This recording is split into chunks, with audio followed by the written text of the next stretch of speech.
霜，你的根紧握这片土壤，追着浪，我的夜飘过万里边疆，遥相望，岸的尽头是地久天长。当相遇又别离，当相依又远去，我不曾忘记。剪影刀光，划破斑驳的天空，夺下的梦，破碎在风中，长风破浪，看千帆横渡桑田沧海，戎装红装飞扬，淋过冰雪难两忘了有缘一场，唯愿你在身旁，不负春光，守残天边相恋，陪你天涯中间，看萤火落双肩，红尘无悔无憾。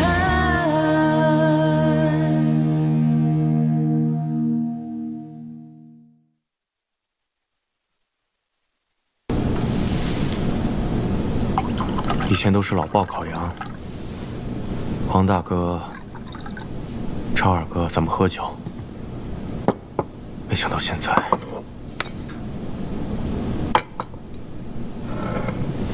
耳朵，你身上有伤，还是以茶代酒吧。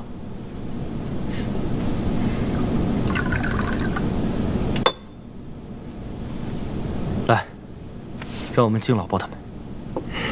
敬老鲍。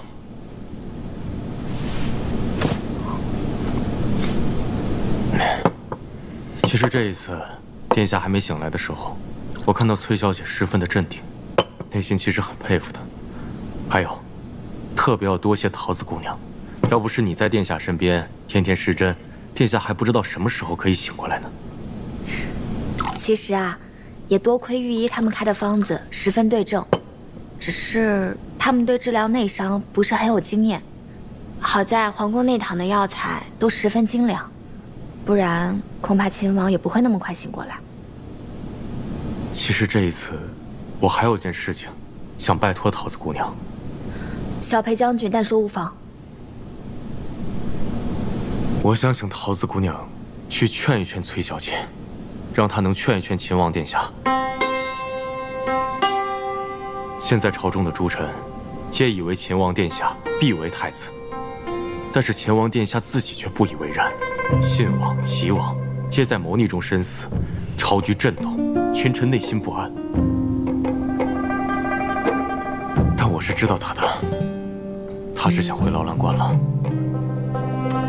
但是如果他现在不当这个太子的话，只怕乱局又起，天下难以太平。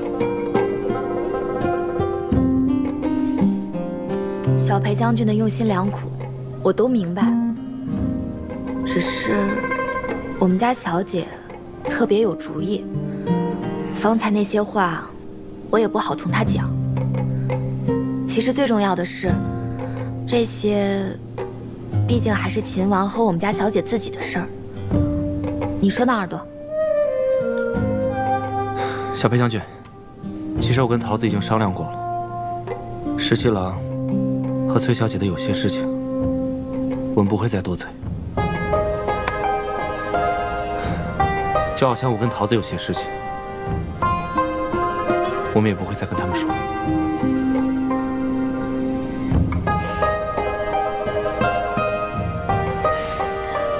是我迂腐了，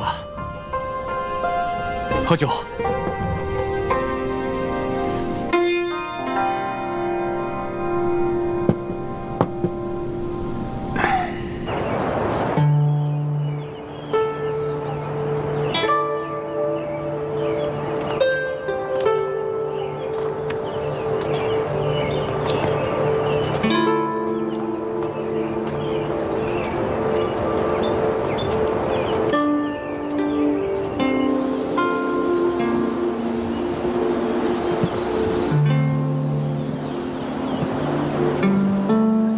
十七郎。我就不进去了。这青云观我没来过，想四处随喜参拜一番。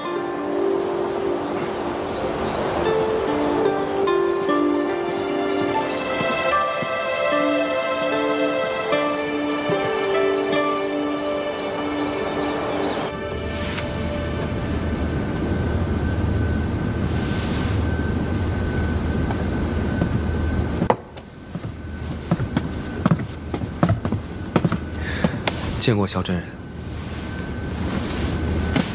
殿下请坐。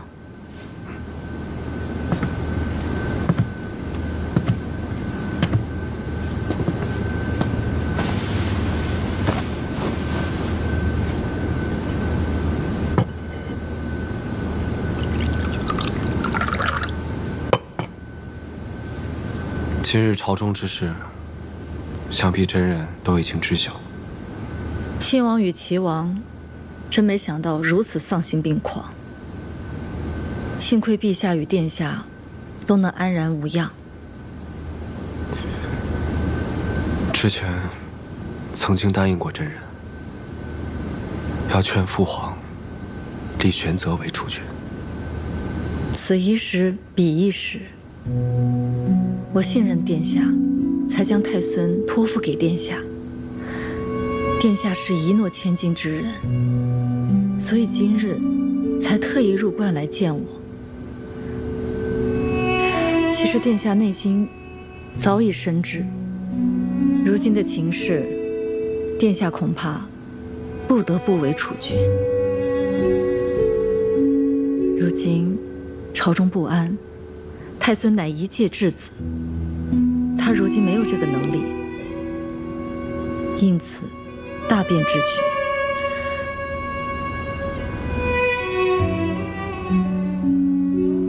我也明白殿下此时的心中是有万千恼恨，就如同我当日明明不愿做太子妃，却要假作欢欢喜喜地嫁入东宫。人生在世，有那么多不情愿之事，活在当下，顺势而为，落子无悔。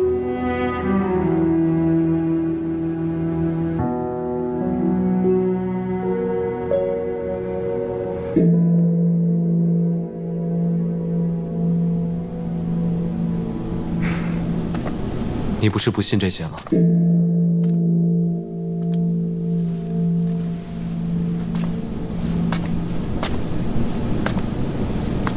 世间有万般不得已，人生譬如朝露，忍不住有所贪恋，有所求。这漫天神佛，或许会垂怜一二。我知道你是求的，不能说，说出来就不灵了。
玄泽，母妃，我真的好想你呀，母妃。让母妃看看。玄泽，你还好吗？让你受委屈了。让你受委屈了，孩子。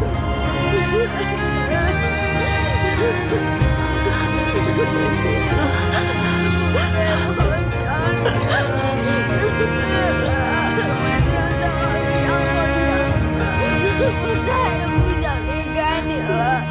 莫非也不会离开你了？莫非也再也不会离开你了？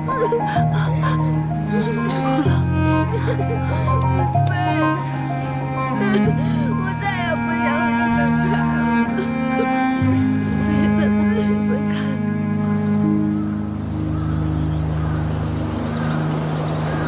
原来青云观的神树长这个样子啊！秦王殿下，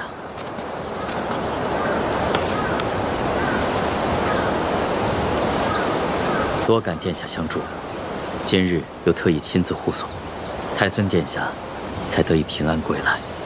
韩将军客气了，是礼是期，多感韩将军重意。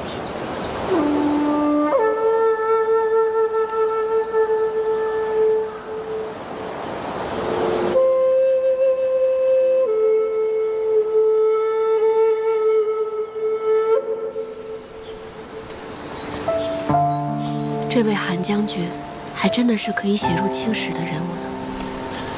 是啊，从前我也只想做一位威风凛凛的大将军，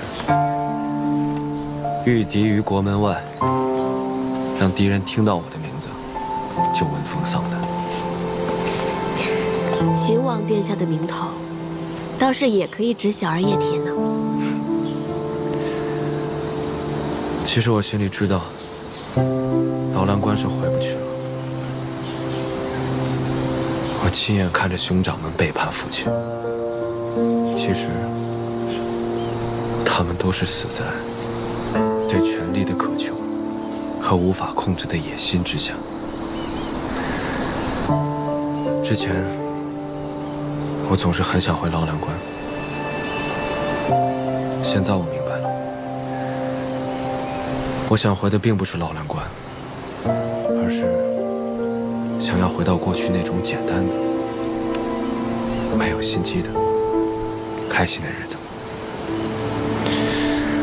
我太清楚，一旦成为储君，恐怕就要做很多身不由己的事。一个闲散之人和一国储君要担当的责任完全不同。从前我不知道，亦或是我知道，只是不愿意承认罢了。我阿娘死后的很长一段时间，我也什么都不想要，只想回到阿娘还在身边的日子。阿爷，我心里其实都明白，你我所思所求，其实都是殊途同归。我们都想天下太平，百姓们不再流离失所，文官清廉，武官不惧死，所有人都能过上好日子。选择年幼，是无法担此重任。若他当储君，到亲政，还有漫长的10余年。这10余年里，父皇是没有办法担当天下的。既然无人担当，那么就由我自己来担当。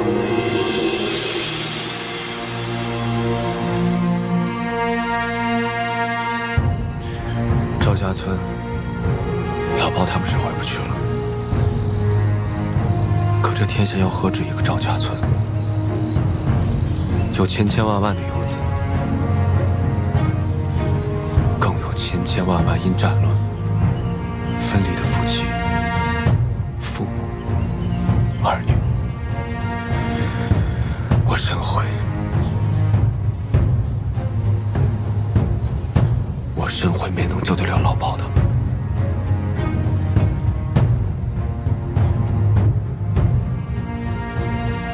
现在有个机会，我现在有个机会可以救更多的人。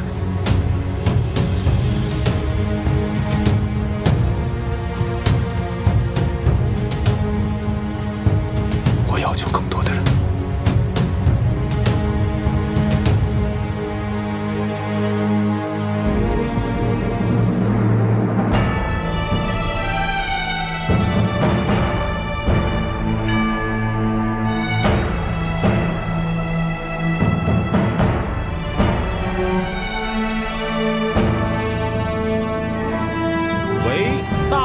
天泰元年，岁次乙未，皇帝若曰：“唯尔秦王逆，孝而克忠，业而能勇，业著于内，救于天下之危，承祀宗庙社稷，筹资列辟，亲弱前修，是用命尔为皇太子，王亲哉！而其敬贤以德，宽仁于内，无怠无荒，故保我宗基，可不甚于？”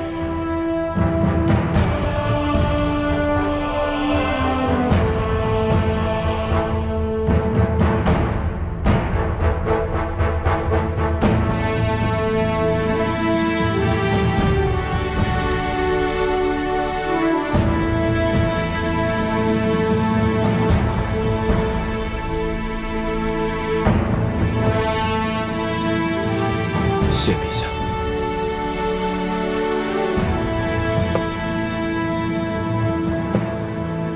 陛下，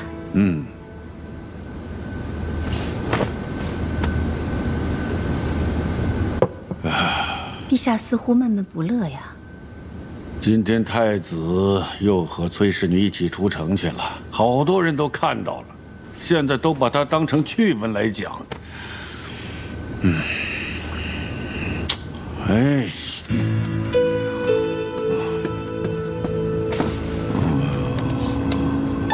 陛下明鉴，今时今日，确实不宜选崔氏女为太子妃。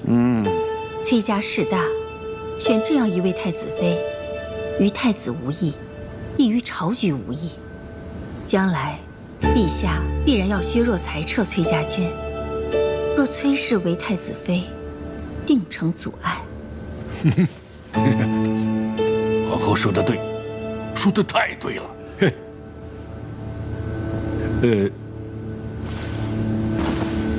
可要是崔氏女不行的话，那就得选一个出色的名门之女做太子妃。那日赐宴崔氏，我冷眼旁观，觉得故相之女顾婉娘不错。嘿，皇后都说好，而且又是故乡的女儿，看来此女甚为出色啊！好，太好了。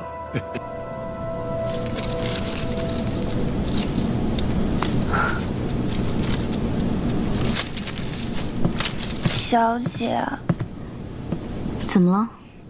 三小姐的丫鬟春玲将我狠狠嘲讽了一番，说什么如今秦王每日与崔小姐同进同出，天下人皆知秦王要娶崔小姐了，又说崔小姐那么厉害，能文能武，小姐您就甭小想太子妃之位了，还说等崔小姐做了太子妃，就要好好看小姐您的笑话。那你怎么说？我牢牢记住小姐您的吩咐，一句话都没敢多说，就赶紧低头走了。就这样，春玲领着一群丫鬟对我好一阵嘲笑。得意之时不忘形，失意之时不颓唐，这才是大家风范。再说了，与秦王同进同出，岂是闺秀应有的贞静之举？若崔小姐做得太子妃，那自然无妨。可若最后旁人成了太子妃，那不成了天大的笑话了。小姐说的是，我就睁大我的眼睛好好看着，看这位崔小姐到底能不能做太子妃。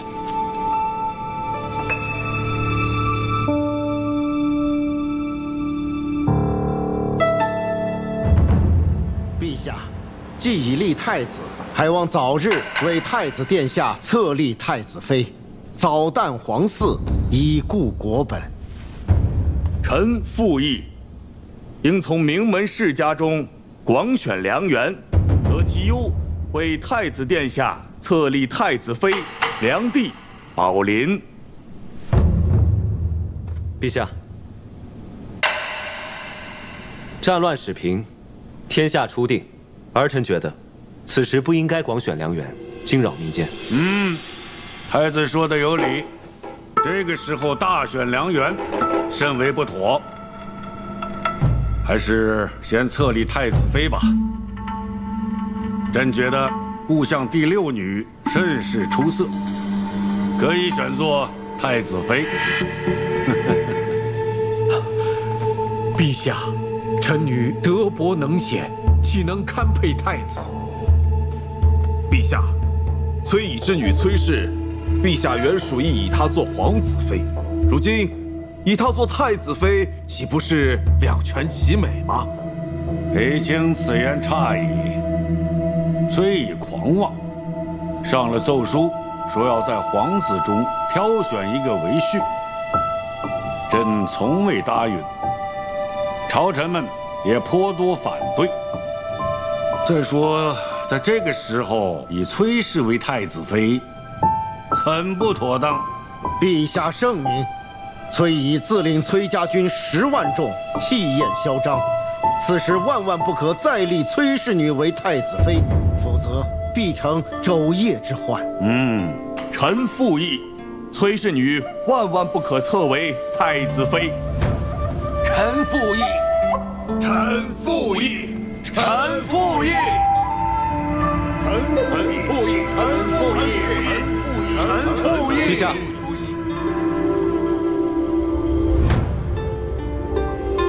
儿臣觉得如今谈婚姻之事尚早。如今北有接受未灭，西有秦军未定，南有百越未平，敌未灭，何以为家呢？娶妻生子，人伦大事，怎能说敌未灭，何以为家呢？陛下圣明，太子殿下以早册立太子妃，为圣朝万年之计，延绵宗嗣。陛下圣明，太子殿下以早册立太子妃，为圣朝万年之计，延绵宗嗣。石七郎，尝一尝。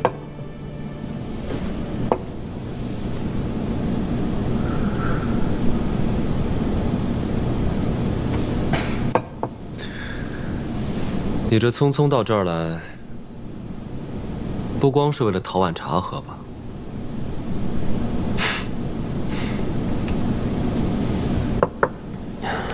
石七郎，陛下和群臣的意思，想必你也明白了。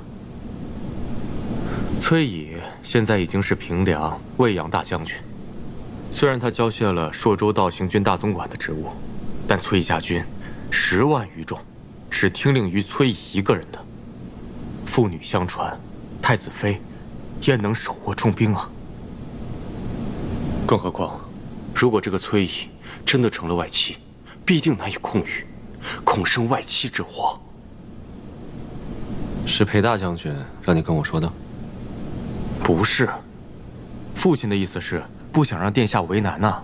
但是我觉得必须要告知殿下，咱们方才有回旋的余地。我会想办法的。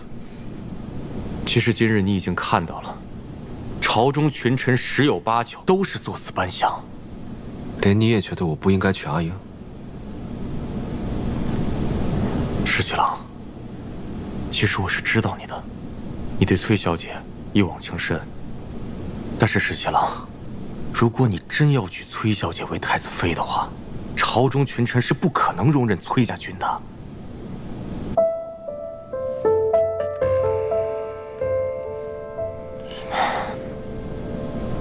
现在不比从前了，现在已经天下太平，裁撤各路兵马那是势在必行的事情。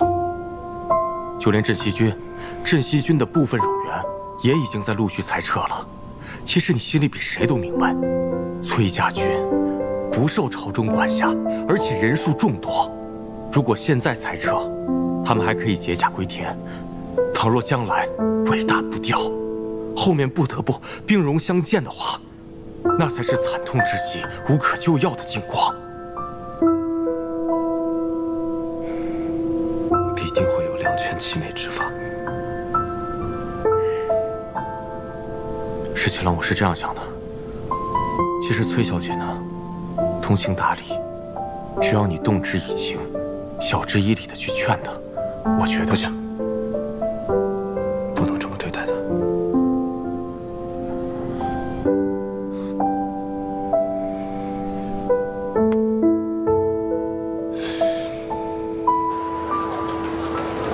哎，饭走啊。小姐，这个点心还真是好吃哎，怎么吃都吃不腻。有一种很清淡的玫瑰香，还有荔枝的味道，确实不甜不腻。小姐，我跟耳朵都已经商量好了，之后呢，我们也要开一家这样的店，专门卖这种好吃的点心。是个好主意。等你的店开起来，我一定要第一个光顾。那你可得多买点哦。那还用说吗？肯定买非常多。一会儿再帮我买一些玫瑰、荔枝、樱花酪，我要送人。小姐，你是不是要送给殿下？才不给他！不送给殿下，那我送给谁呀？保密。老有那么多小秘。马步，稳住，注意力要集中，走。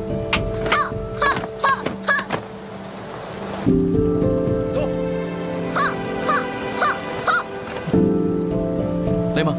不累。再来。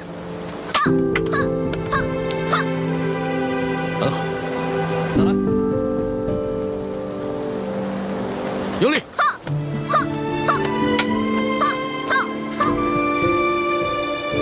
来。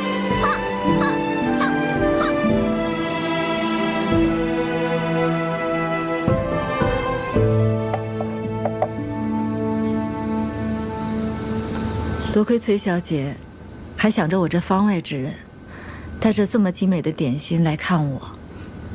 也是想到太孙还是小孩子嘛，肯定爱吃此物，所以就特意送来了。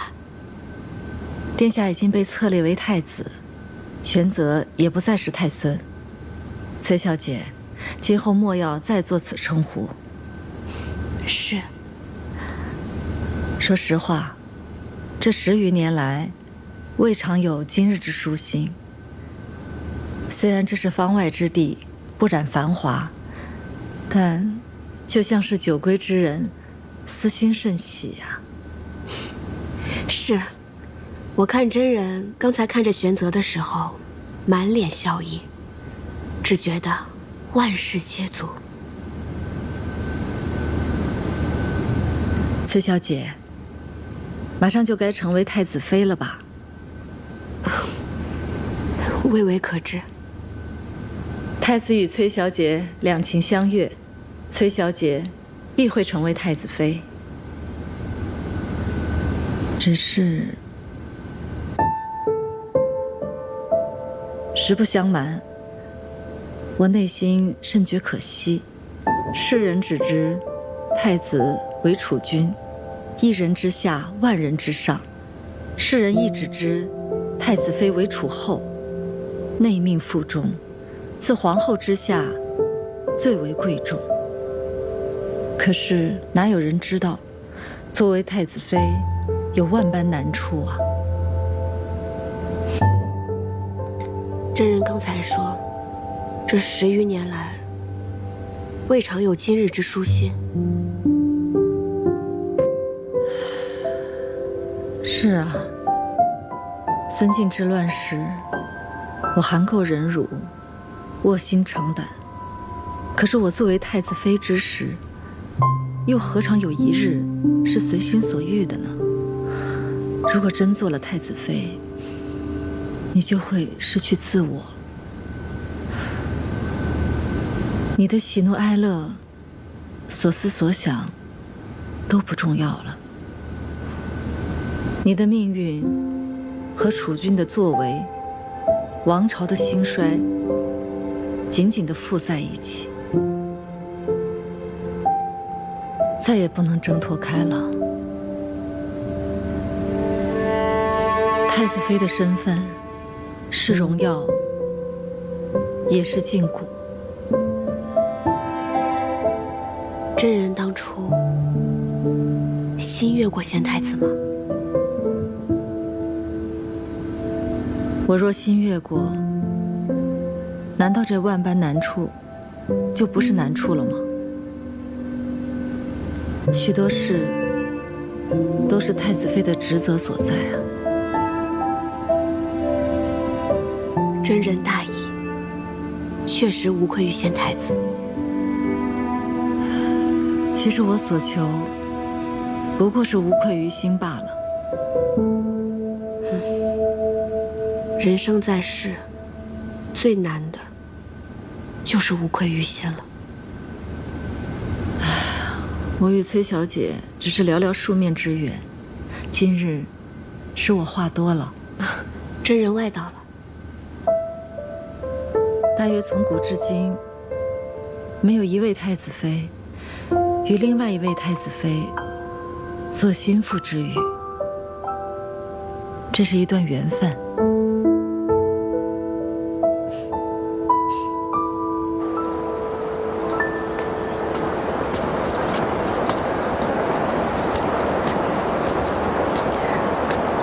殿下，顾小姐免礼，约我到此，不知所谓何事？是婉娘唐突了，贸然相约，实为婉娘惶恐万分。婉娘知道殿下与崔小姐早已有白首之约，万万没料到，陛下竟然指名提及婉娘。婉娘也不知道陛下为何忽有此意。若殿下允许，婉娘可请家父带上奏书，就说婉娘身子不好，不适婚配。婉娘自愿出家为道。顾小姐多虑了，怎能因为陛下的一句戏言，便耽误了你的终身呢？可人都说，君无戏言。婉娘实在不愿殿下因婉娘的缘故，耽误了与崔小姐的姻缘，或与崔小姐生了嫌隙。婉娘真的自愿出家为道。真的没什么事，你放心。阿英与我，绝对不会因为他人而生了嫌隙。是。多谢崔小姐来看我们娘娘，娘娘她好久都没有这么开心了。从前在宫中，自不必多说了。自从接回了玄泽，娘娘的脸上才有了笑意。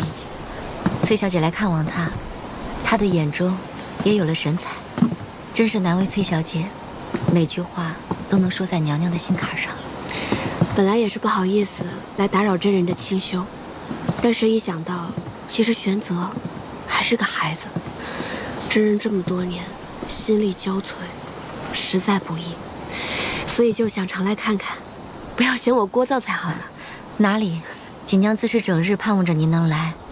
娘娘她虽然嘴上不说，但是心里也是盼着您来的。阿英，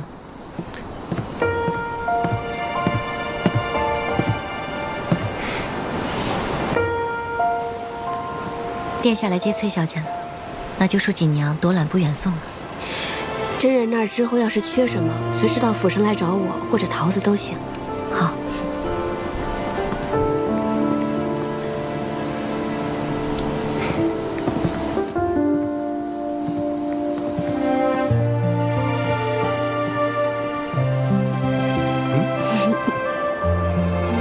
玄泽还好吗？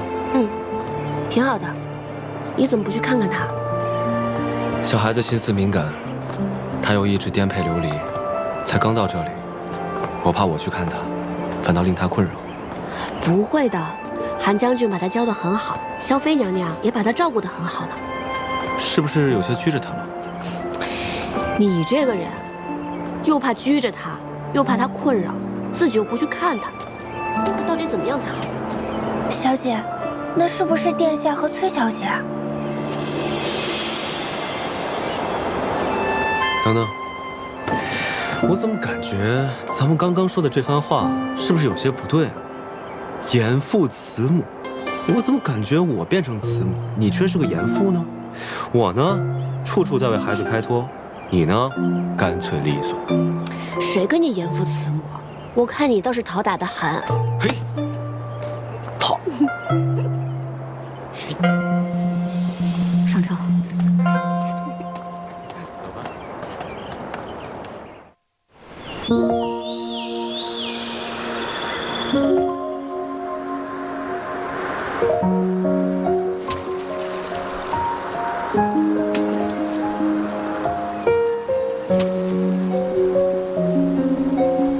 乔妃娘娘和玄泽总算是安定下来了。玄泽又长高了不少，练起武来也是有模有样。如今战乱初定，这天下就像孩子一样，需要慢慢养成，休养生息。我打算等到明年春上的时候，劝父皇减免赋税，那些无主的荒田，着人一丈量，据登记，分发给贫苦之人。如此一来，百姓的负担必然会减轻不少。之前战乱四起，不少人原本都是善良的百姓，为了活命被迫落草为寇，还有不少流民在各处府州徘徊，时日一久，早晚会生祸患。是，我心中也在思量此事。像黄大哥他们，明明也是良善之人，却因为战乱和横征暴敛，被迫陷入路里。送你样东西。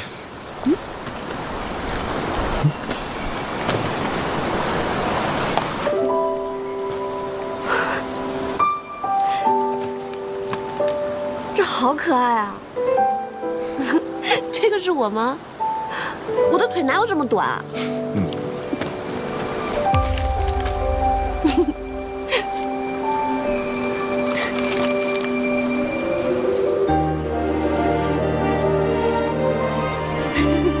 这个是你，脸好圆。但我又不会画啊。这个针哪有这么大啊？那太细了，不显眼嘛，只能往大了画了。你给我画的那幅皇孙劳作图啊，我现在都裱得好好的呢。什么时候再画一幅你自己送给我？你就不能自己画吗？我画成这样，你又不满意。看着看着习惯了，挺好看的。你是最初的期待，心亮起来；你是最终的答案，无悔无言。想说的话汇成画卷，你看这个，一卷一卷。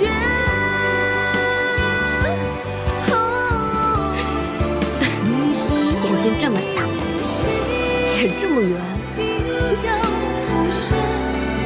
你是很久的思念，始终不变。为你愿放弃。我把我们所有经历的事情都一一画了下来，这后面也留白了，就等咱们将来两个人一起画，好不好？这一生还很长呢。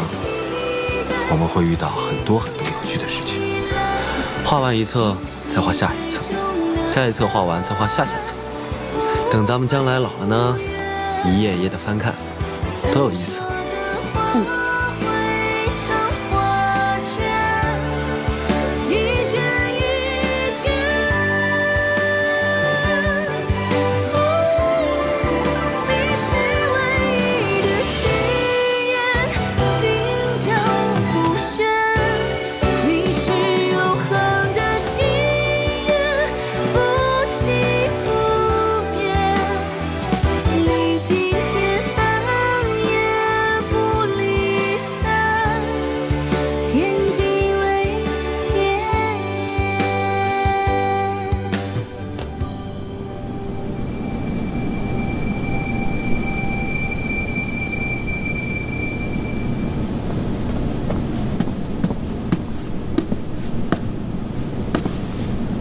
爹。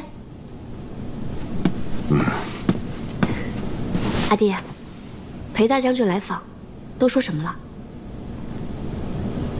他说，陛下与朝中诸臣都反对你做太子妃，我反唇相讥，他却喟然长叹，说殿下与你两情相悦。像他那样的老头子，难道想傍他鸳鸯？他劝我，为今之计，若裁撤全部崔家军，10万将士齐齐解甲归田，你才可能有机会嫁与李逆做太子妃。不过阿爹，现在天下平定，朝廷肯定是想裁撤兵马，镇西军自不必说了，咱们崔家军肯定是首当其冲的。若不是接受偷袭白水关，估计朝中会更快裁撤咱们全部崔家军。阿爹，现在县府已闭，不然您还是快点回瀛州吧。您这样久担京都，于崔家军于朝廷都一生变故。若是朝廷真的有意要撤裁咱们崔家军，我真的担心有人会对阿爹不利。那你呢？你不跟阿爹一块回去啊？我要是跟阿爹一起走，必定会有一番猜忌的。我就留在荆州嘛，也没什么大碍。哼，说来说去，你就是为李逆那小子。阿爹，您不是总骂他傻吗？他既然那么傻，那女儿就留下来，帮他一把。哼，女生外向，什么时候见你这般维护爹爹了？都成天惦记着要帮一个外人。依我看呢，我真想狠狠地揍他一顿才解气。好了，阿爹，别生气了，来喝杯茶。人家现在都是当太子的人了，您这样还要抽他一顿，那你也别想脱身走了。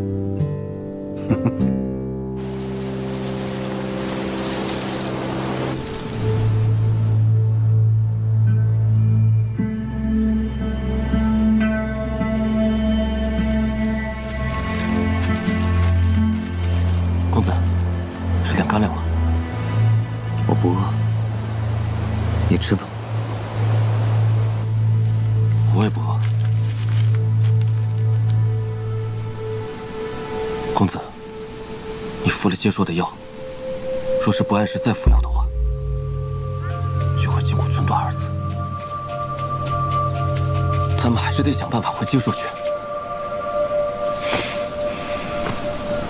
乌洛首领把他最信任的神箭队都交给了我，但却全军覆没。如今李逆倒是坐上了太子，我绝不会让他和阿莹在一起。看来得冒险入京一趟。公子的意思是，孙敬留下来的那个人，这一次不得不有。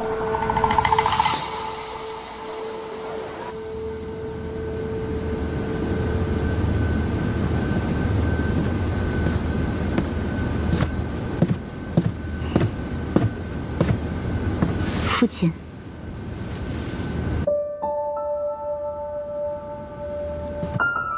父亲。哦，婉儿来了。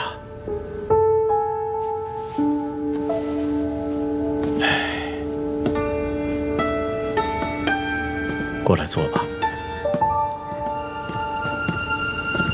父亲可是劳累了。刚刚来了一位多年老友，说了一会儿话，一时之间就走了神。父亲唤婉娘来，可是有事要说？是啊，如今这朝廷上上下下对册立太子妃一事纷扰不断，想必应该是父亲的手笔。咱们这位陛下呀，是个软耳根，听风便是雨，稍加劝说就能如我们所愿。现在崔氏女不能被册封一事，已经达成共识，就算太子殿下想要一意孤行，也必然是拗不过陛下的旨意和群臣的极力反对。但咱们这位太子殿下和崔小姐，都不是一般人，他们若是齐心协力，只怕是计谋百出，各有办法。所以得想个办法，能够让太子殿下跟这位崔小姐不能够齐心协力呀。父亲为相10余载，再难的公事，到了父亲手里，还不是妥妥帖帖？这点事又算得了什么？太子妃所育之子，未来亦是天子。能不能让天子唤您一声阿翁，就在此一举了。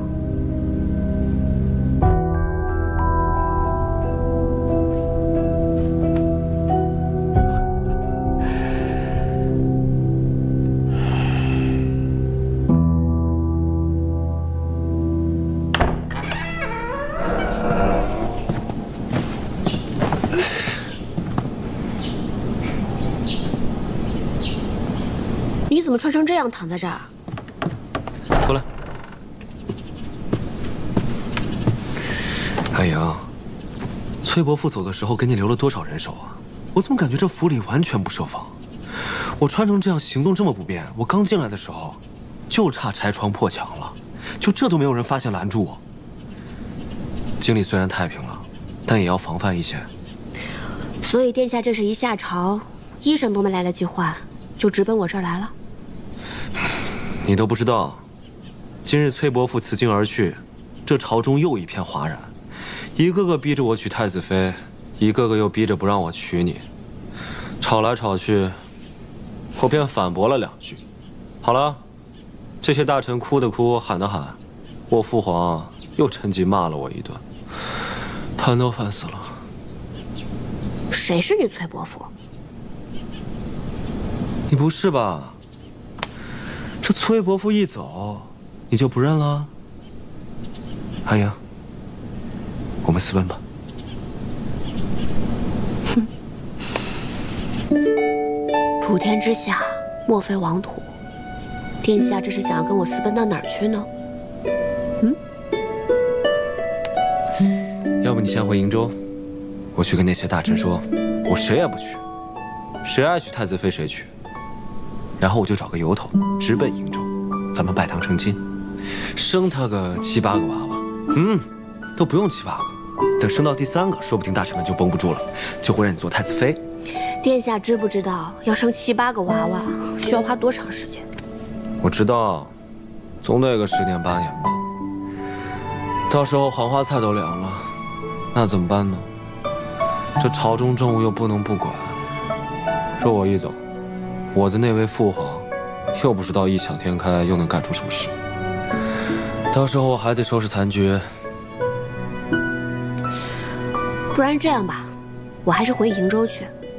反正呢，我只想做你的妻子，又不想做太子妃。到时候，你常来看我就是了。这种话你都说得出口？我现在是太子，你却不做太子妃，那谁做？说这种话，看我不罚你！殿下，小裴将军来了，说有要事商议。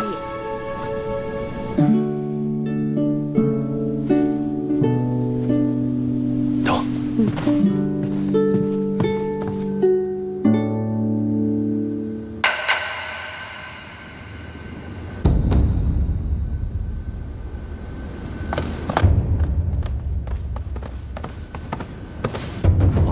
免礼。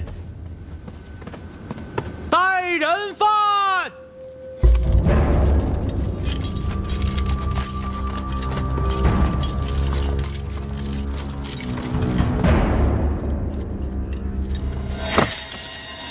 杰硕身力不加礼，见过皇帝陛下。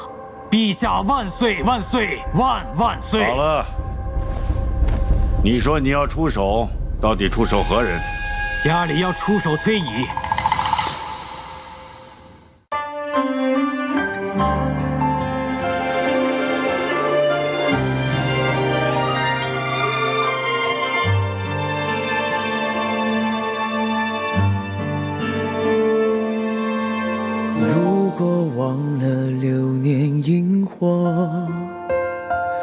等回忆碎了沉默。若在你心上的斑驳，那牵扯是我难舍。如果思念不曾遗落，却念着回到最初一刻，宿命曾有过的温热，多想为你留着。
一直等着你回应我。